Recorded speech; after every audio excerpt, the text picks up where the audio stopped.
There have been big changes to the SCHD ETF. But what did they change? Have they made the ETF better?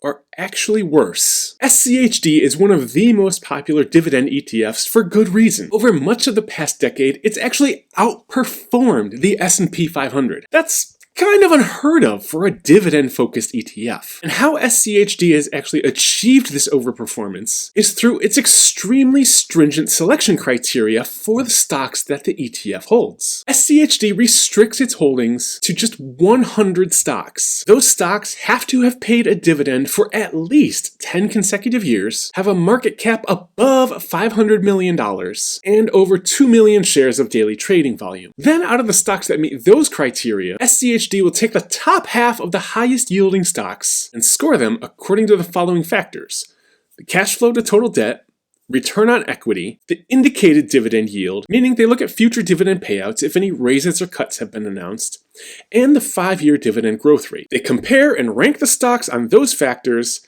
and then choose the top 100 to be included into the SCHD ETF. Those chosen 100 are held in the ETF by market cap weight. And further limitations on the holdings are no one stock can make up more than 4% of the total ETF, and no one market sector can make up over 25% of the total ETF composition. What that does is it keeps SCHD as diversified as it possibly can be with its holding of 100 stocks. And it helps reduce the risk that any one stock out of the 100 just absolutely tanking will have on the overall ETF performance. But SCHD doesn't just choose those stocks and sit on them for a lifetime.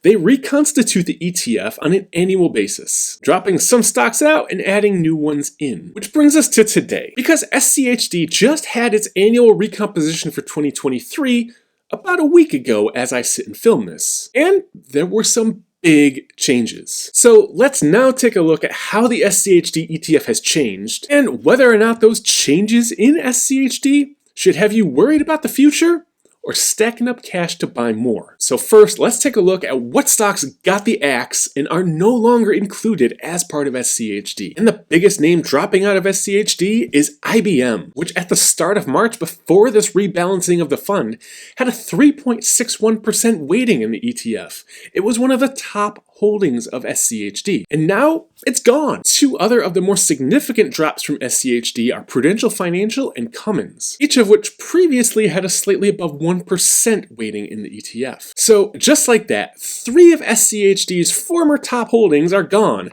kicked to the curb like one of Leo DiCaprio's girlfriends when she hits 25. And in their place are some stocks that immediately take up large positions as part of SCHD. And the first one of those additions to SCHD comes right in and snags the #1 spot. The top weighting in the whole ETF is a new addition, and that's AbbVie, which is a pharmaceutical company that used to be part of Abbott Laboratories. So AbbVie comes right in and is now the top holding in all of SCHD after it wasn't even included in the fund last year. 2 other newcomers that come right in and are almost immediately at the 4% weighting maximum are UPS and Chevron. Those 3 names getting kicked out and those 3 names being brought in are the only real major changes. Everything else that got dropped was a really tiny, minuscule position that probably won't have too big of an effect on the ETF. But the changes don't stop with stocks being added and subtracted. There were also some big changes in stocks that remain as part of the ETF and how much of the ETF they now make up. And 2 stocks which are now in the top 5 largest holdings of SCHD aren't new to the ETF, but they are new to the top 5. And that's Pepsi and Pfizer, both of which made big jumps from outside the top 10 into the top 5 for 2023. There are also some stocks within SCHD that are being trimmed back and now are no longer as big of a portion of the ETF as they were last year. The 2 most notable names there are Merck and Lockheed Martin. They were the #5 and #6 top holdings of SCHD prior to the rebalance, and for 2023, both of them are taking big drops and now find themselves outside of the top 10, although they still both have over a 3.5% weighting, so I wouldn't be surprised if we saw a lot of movement up and down within the top 10 or 15 stocks over the course of the year, just based on price movements of those individual stocks. So if you're taking a look at these changes, you have to be pleased with some of the additions. AbbVie stock rose over 20% in 2022, and Chevron gained over 50%. Both of those companies significantly increased their dividend payouts along the way as well. And there may be some worry that the ETF is just adding these too late, and they're getting added into SCHD after they've already seen this big run up in price. Maybe that's not going to continue once they're actually in the ETF. But if you're an SCHD investor, at this point, I think you just got to trust the methodology of the ETF that you chose to invest in. There's also some concerns about the types of companies that were dropped from the ETF, because the majority of the companies that got axed from the ETF this year were financial companies, including many regional banks. So a lot of investors are beginning to worry that SCHD is selling off these companies at the worst possible point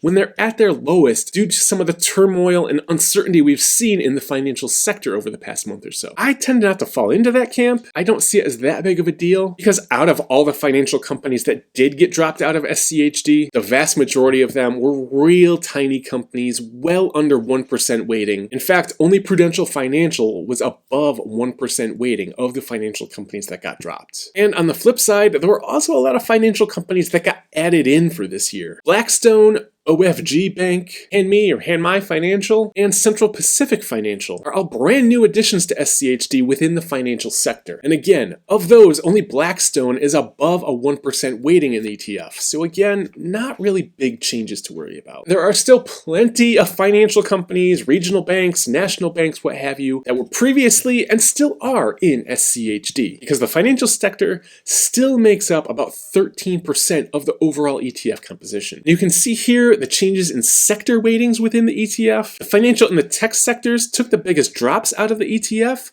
and it looks like healthcare is really the only significant gainer. So SCHD is still well balanced across industry sectors thanks to its 25% cap on any one sector. The only real holes you're going to find in SCHD's makeup are in the utilities sector and real estate, or REITs, which it doesn't hold at all. And even after all the changes, SCHD is still comprised of blue chip companies with solid dividend and growth prospects for the coming year. Even after all the additions and subtractions and rebalancing, SCHD is still yielding close to a 3.5% dividend yield, and if it can keep up the price appreciation we've seen over the past 5 years or so, it's going to remain a favorite holding of dividend investors everywhere. If you don't own SCHD yet, check out this video over here where I go real in depth into how the ETF works and what you need to know about it before deciding to invest in it. And if you do own SCHD like I do, let's just trust the process and assume that the team in charge of the ETF knows what they're doing, at least until they give us reason to think otherwise.